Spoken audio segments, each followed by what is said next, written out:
America's first choice among cigarettes, presents Topper.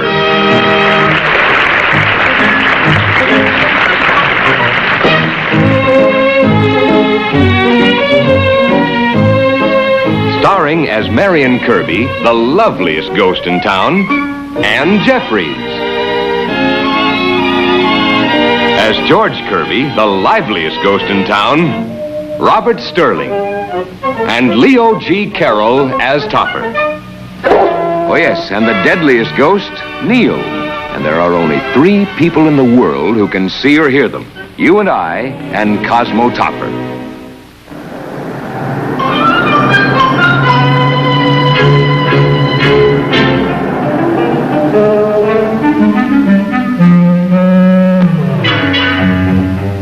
Yours truly, Cosmo Topper. Now, the next letter goes to Eckhouse, Dunn & Eckhouse, Investment Brokers, 224 Wall Street, New York City. Dear sirs, what do you think you're doing? I want to be your secretary. Oh, Topper, I'd make a perfect secretary because nobody could see me or hear me but you. Now, please get off my lap. But I can handle all your correspondence. Remember, I'm a ghostwriter. I've had enough of your shenanigans. Oh, Topper, darling. Aren't you attracted to me? Oh, I find you very attractive. But I wish you'd control your attractions until after office hours. Oh, but we can combine business and pleasure. Now just listen to this outline I've made for a letter. It starts, Dear Sirs, and ends, Love and Kisses, Topper. Love and Kisses, Topper? Well, it's friendlier than yours, truly. Now run along, please. Besides, as the letter goes along, you can get to know each other better. You know, look here, I'm very busy. You'll have to go.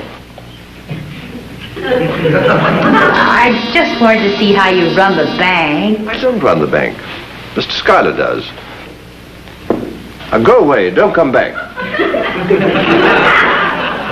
Miss Erskine. Miss Erskine, why are you so long in coming? You'll have to make up your mind, Mr. Topper. Do you want me or don't you? Of course I want you. Here, transcribe these letters, please. Yes, sir.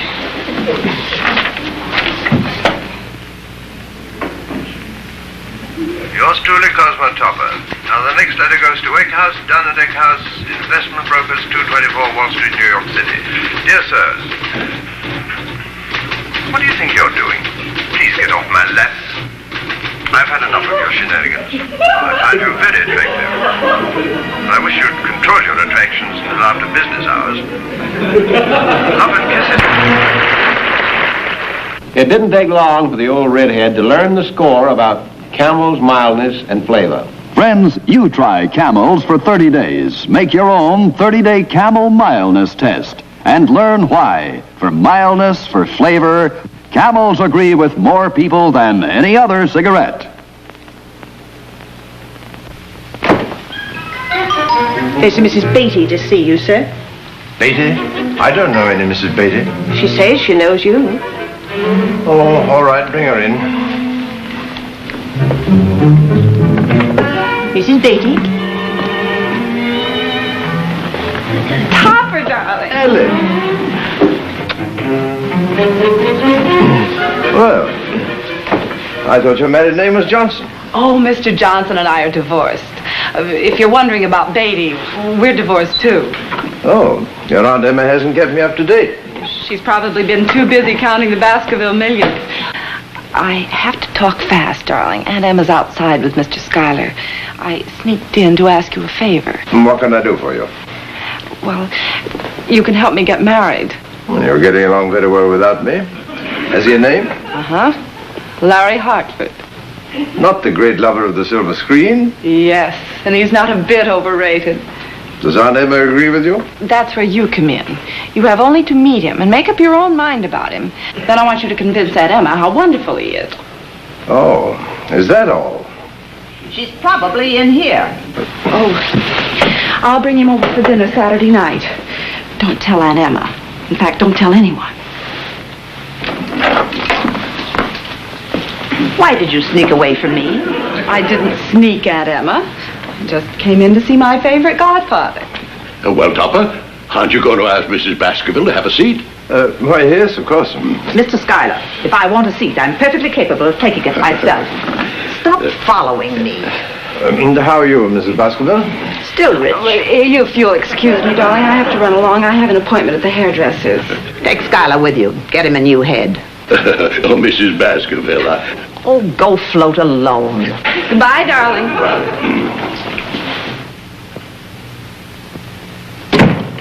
Topper, I'm going to come right to the point. Have you ever heard of Lawrence Hartford? Why, I've seen him on the screen, of course. Fine-looking chap. Well, I wouldn't know about that. I haven't seen a motion picture since the birth of a nation. However, that's neither here nor there. No, I guess it's closed. I didn't come here to discuss motion pictures. I came to talk about Ellen. Oh. A nice girl, but has an unfortunate habit of collecting bad husbands. She wants to collect Hartford. I want you to talk her out of it. But if she's made up her mind... Oh, she's made up her mind about her other two husbands. This one's the worst of the lot. But you don't even know him. Oh, I don't have to. I've heard enough about him. Now, I'm relying on you, Topper. But, Mrs. Baskerville... We'll have no further discussion. don't argue with Mrs. Baskerville, Topper. Why shouldn't he argue with me? What do you want? But I just wanted to show you the figures on the building investment. I've already looked into them. They're absolutely worthless. I don't know why I don't keep my money in a stocking.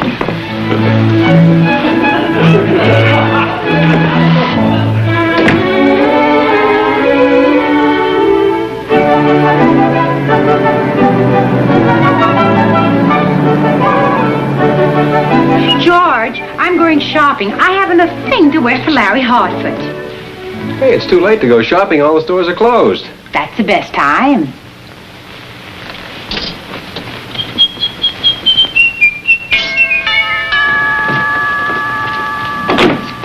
Oh, sorry, dear. I forgot my key. Oh, it's you, Mr. Topper. Sorry, I forgot my key. Hello, Topper. Why did you ring? I forgot my key. Yes, dear, you told us 3 times. I wasn't sure you heard the second time. Oh, Cosmo, I'm so glad you're home. I've had the most hectic day ever since lunch. Oh, well, it's nearly dinner time now, dear, so you can relax. I've spent hours planning the menu. Neil and I picked out the wines. No need to go to any length, dear. Simple chop will suit me. Not tonight's menu, Saturday's. Oh, but you don't have to arrange anything elaborate. It's not elaborate, just a few cold lobsters and 6 pounds of beluga caviar, 8 platters of terrapin, and 9 hams. 10 hams. She forgot Hartford. But, my dear Henrietta... I can't decide on the dessert. Would you like to know what Katie decided? Devil's food, lemon meringue pie, and a pineapple upside-down cake. 86 people eat a lot of food. They certainly do. You mean you've invited 86 people? I didn't want to make it too large. But I told you not to tell anybody. I haven't yet, except Katie, of course. Well, that leaves 85. Here's the guest list, Cosmo. Can you think of anybody I've left out? No, but I can think of 86 you're going to. What do you mean? Well, Ellen doesn't want anybody. Any other people. I'm afraid you'll have to give up any plans for a party. Oh, dear. I'll have to call the caterers not to come. You shouldn't have asked them in the first place. Well, that leaves 6 of us. George, I'm not so sure that you and Marion ought to be here on Saturday night. Huh?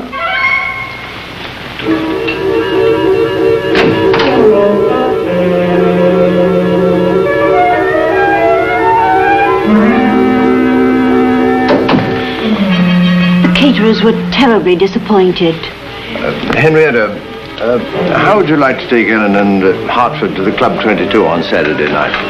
You mean not have dinner at home? Well, I don't see that it's possible to do both. Unless, of course, we get very hungry. Well, since you won't let me have people here, maybe there'll be someone to see us with Larry Hartford at the club. Not that I mind, of course. Oh, splendid, dear. Only don't talk about it to a soul. Why not? Well, if it gets around that Larry Hartford has made a reservation, there may be so many reservations that we won't be able to get a reservation.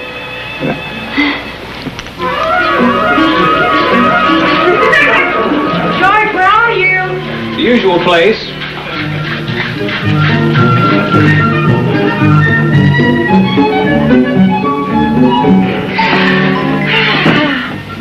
I'm going to look so beautiful for Larry Hartford that he'll be heartbroken he can't see me. Martini, dear? Oh, yes, thank you. Neil?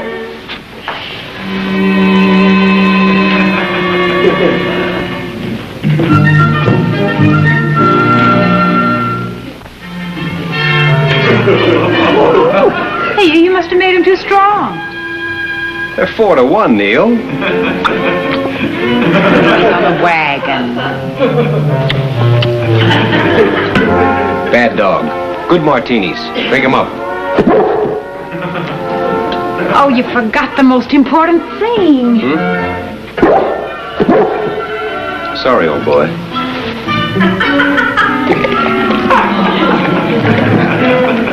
Oh, hello. Hello, darling. Hi, Top. What's all this for? Oh, that's for Larry Hartford. Saturday night. Oh, yes. Yes, I forgot. By the way, old man, how did you happen to meet Larry Hartford? I haven't met him. Oh, thanks. He's being brought here by his fiancée. You mean he's engaged? How could he do that to me without even knowing me? Who's the lucky girl? Mrs. Baskerville's niece, Ellen. Not Ellen Baskerville. Why, do you know her? Know her. Know her. Ellen Baskerville. Poor, tragic Ellen Baskerville. You sure you had the right woman? What is all this? And Mrs. Baskerville. Poor, frustrated Mrs. Baskerville. How she loved me. Mrs. Baskerville? She wanted me to marry Ellen. To keep from breaking her heart. But it was not to be. Okay, Hamlet, come clean. Where did you meet this poor, tragic heiress? I'd rather not talk about it. I wonder if she knows I'm dead. If you ask me, she never knew you were alive. Please, Marion, don't be bitter. Ellen was a part of my life before I knew you. A memory tender and unsullied. Too bad I can't play the violin. She only married to forget me. In that case, she's forgotten you twice. And about to do it again. I'd like to forget you. For Larry Hartford. Probably reminds her of me. It may interest you to know she's deeply in love with this fellow Hartford. Nonsense. Everybody knows about Hartford. He's a lazy, dissolute drunk. He probably reminds her of you. Well, Mrs. Baskerville agrees with you. And she's never seen the man. You mean you're promoting this romance behind her back? Well, that's better than looking at her. Besides, what business is it of yours? Well, I can't let Ellen throw herself away on a man like that. After all, she's still on the rebound from me. Poor child. What a life she's had. Constantly reminded of the little things she loved about me. My manliness, my tenderness, my wit. Isn't there some way to stop him? You're the magician. Always her image before me. Always my image before her. My body on another man's face. My face on another man's body.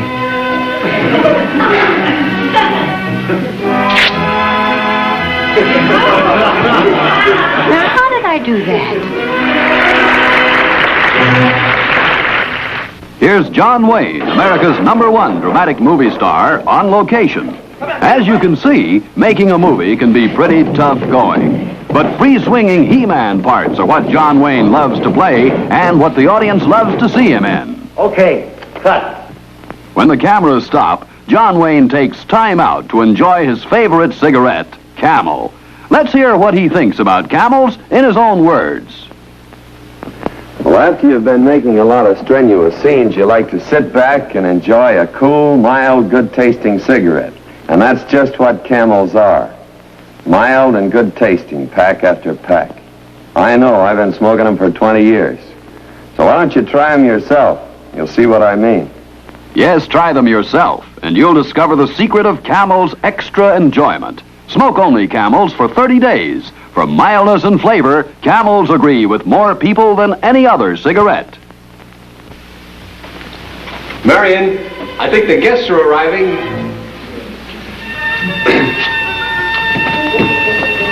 Marion. Topper?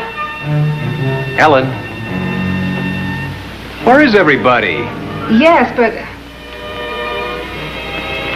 No, I can't get his autograph for you. Katie, where is everybody? They've taken Mr. Hartford out for dinner. Where to, Katie? Where to?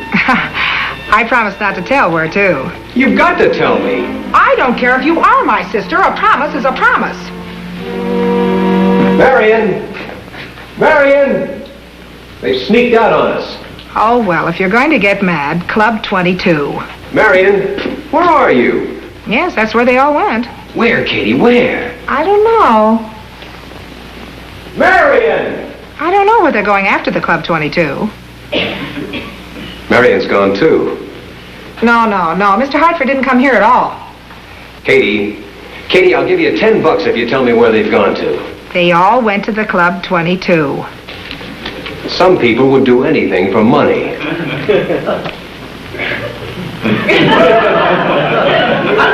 Did you just drop $10?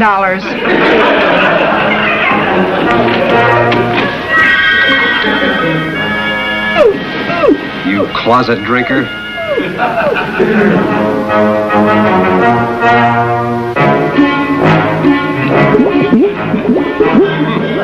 It's a sad come down for you, Neil. From champagne to beer. And listen, from now on, open your own beer. Say, Neil, I wonder how Mrs. Baskerville would like to go to Club 22.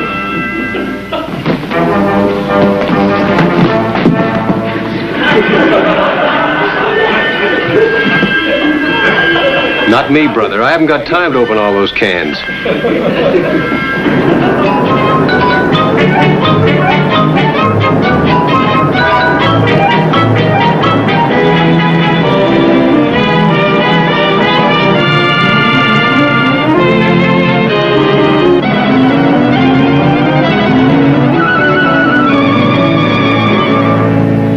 And having failed at everything else, I became an actor, and here I am.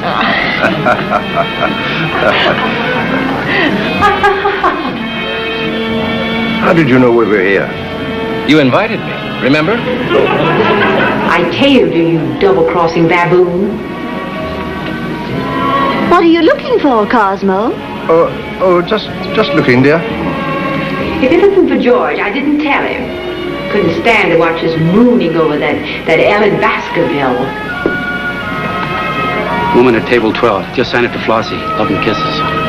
Waiter, you shouldn't keep worrying Mr. Hartford. Shh, the head waiter might hear you.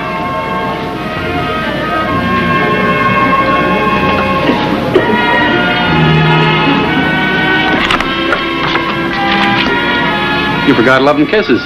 Where's my pen? Did you drop this? Good evening, Mr. Muller.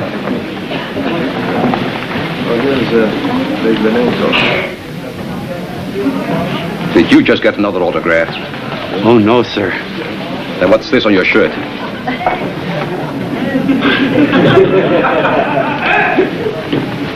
I put it there to remind me, sir. All right.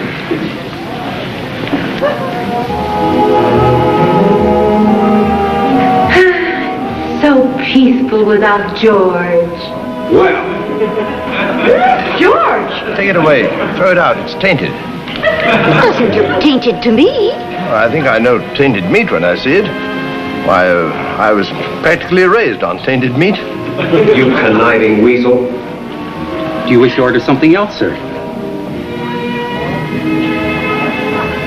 It brings the same thing. Untainted. Poor tragic Ellen. This is George. You're George.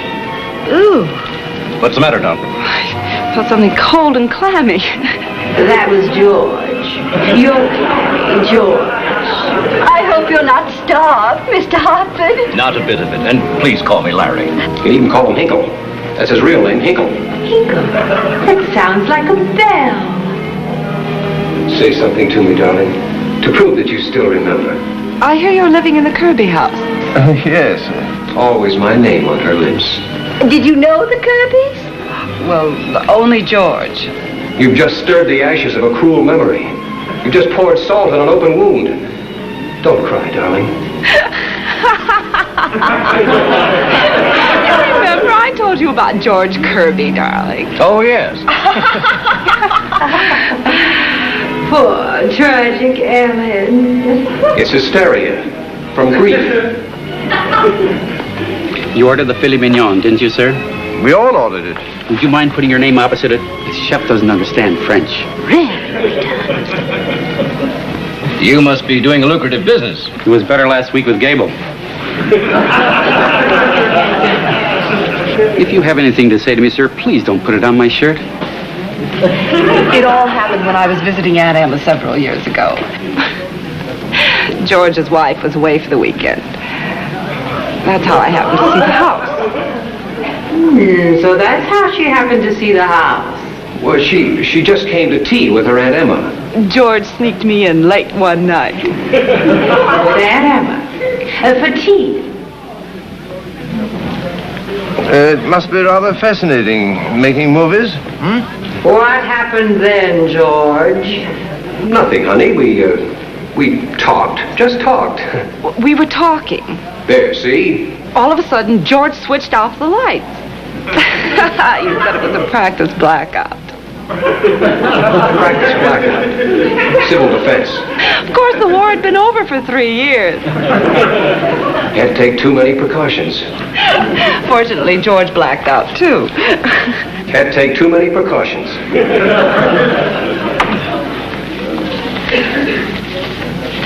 Hey.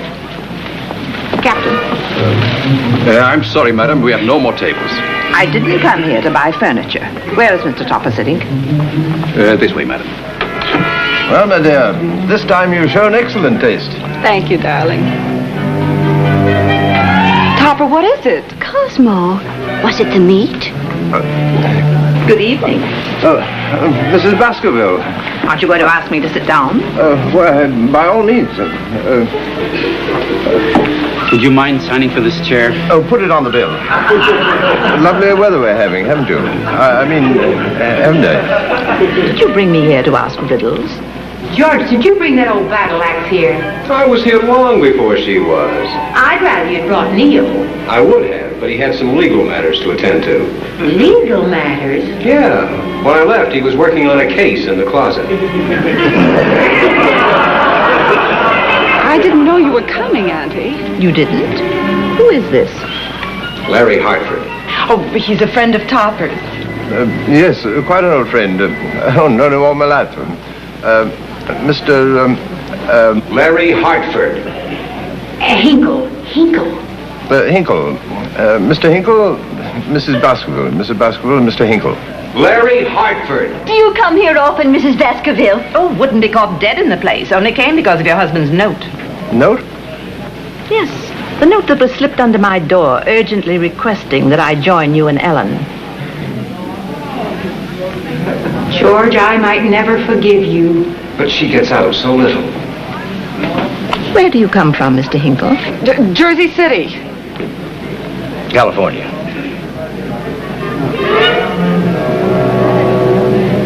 I could kill you. It's too late. You coward, don't you try to get away.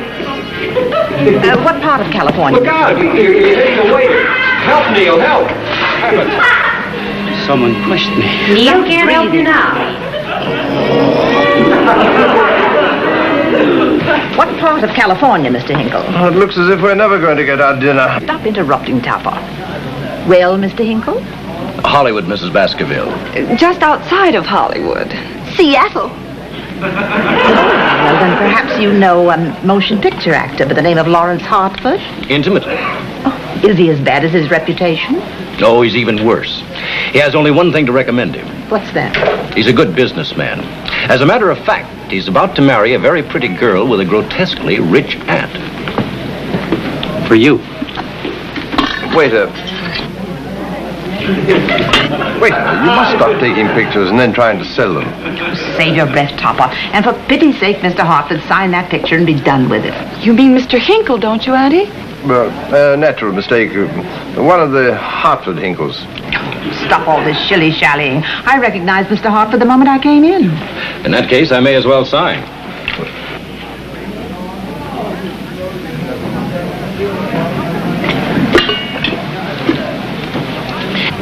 It's not Topper's fault, Aunt Emma. Mr. Topper, It occurs to me that if you're so deceitful about these personal matters, you may be equally so about financial matters. I refer to your handling of my affairs at the bank. Now, just a moment, Mrs. Baskerville. I beg your pardon? You should. You're a selfish, domineering woman, and a bully to boot. I've never been so insulted in my life. I can't imagine why now. Topper, are you going to sit here and let him talk to me this way? Oh, why not? If I'm going to be fired, I might as well enjoy it. Mrs. Baskerville, Cosmo was only trying to do Ellen a favor. Yes, behind my back. It wasn't behind her back. You sent her a note. It wasn't behind your back. I sent you a note. Well, why did you send me a note? You wanted to show her that Hartford wasn't such a heel after all. I just wanted to show you that Hartford wasn't such a heel after all. Oh, sorry, old man. Don't mention it. Is this the truth?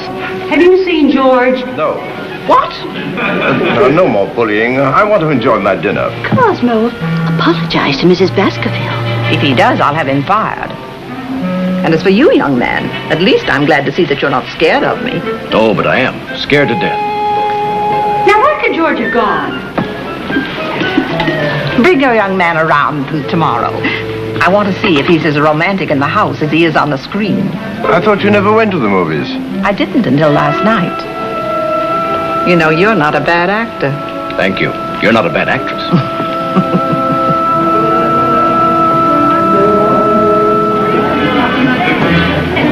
So there you are. What do you look so smug about? Oh, I feel so nice and warm inside. Bringing these two lovely people together.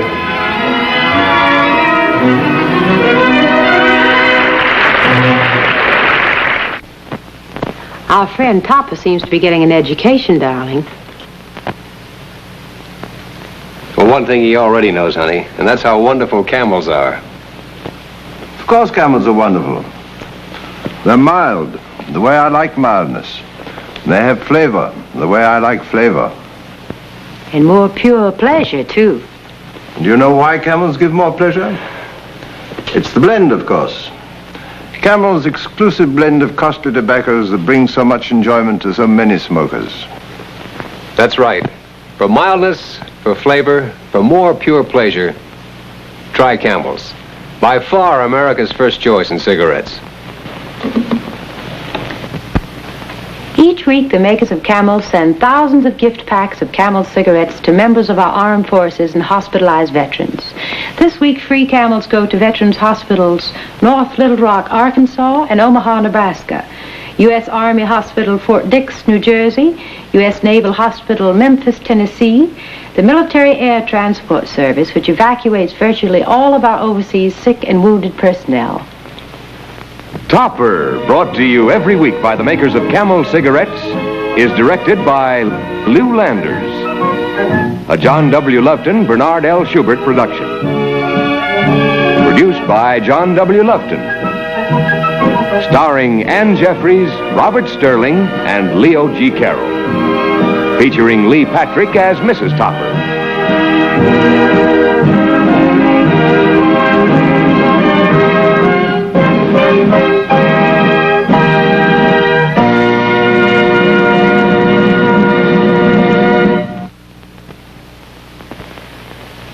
If you prefer a long cigarette, try Cavaliers, the great new king-size cigarette made by the makers of Camels. King-size Cavaliers give you mildness where it really counts, in the feel of the smoke. So inhale, feel that light extra mildness in the smoke of a Cavalier. Cavaliers are king-size, yet priced no higher than leading regular-size brands. So try Cavaliers. Feel that mildness. Taste that flavor. That's a Cavalier.